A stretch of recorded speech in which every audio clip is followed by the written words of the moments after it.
first thing we're going to do in this process is break some stringers. You can either break them with your fingers, measure how long you want them. Usually you break them in half.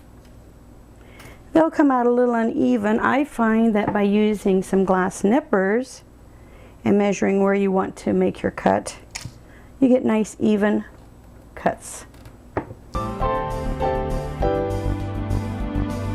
The next thing you want to do is cut a piece of shelf paper the size of your shelf and cover it. Now you're going to start lining up your pattern.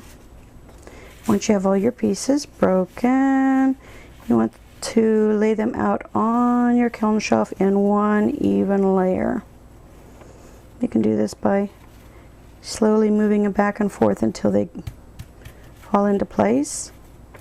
And then once you get them laid down, then start determining how you want them to look, how you want your final piece to look.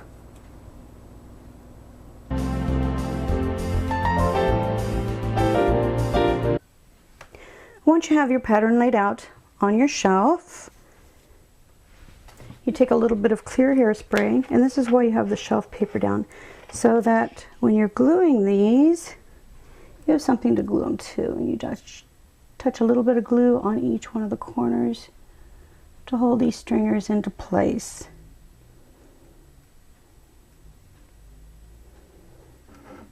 And it just takes a dot.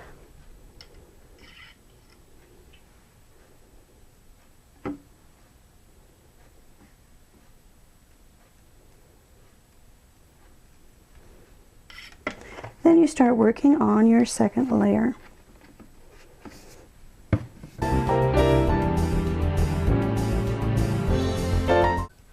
Once you have your second layer placed where you want, use just a dab of hairspray again in the corners just to secure the stringers in place.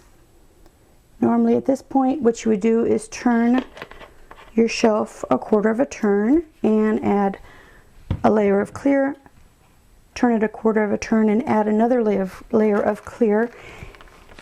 And this is just because stringers are so thin and so fine, you want something that's a little more substantial. I don't happen to have any clear stringers, so what I'm going to do is I'm going to cover my entire piece with clear frit and allow that to fuse into the piece. I'm going to put a nice thick layer of clear frit here.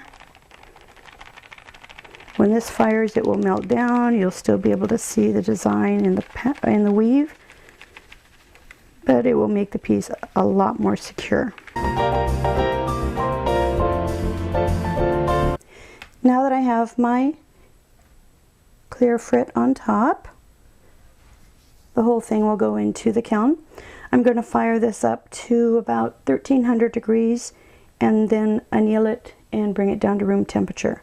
Then I'll get ready to slump it into a mold. Okay, my temperature is about 1350 degrees. Let's see how our piece is doing inside the kiln. I think it still needs to heat up a little bit longer, so we'll wait.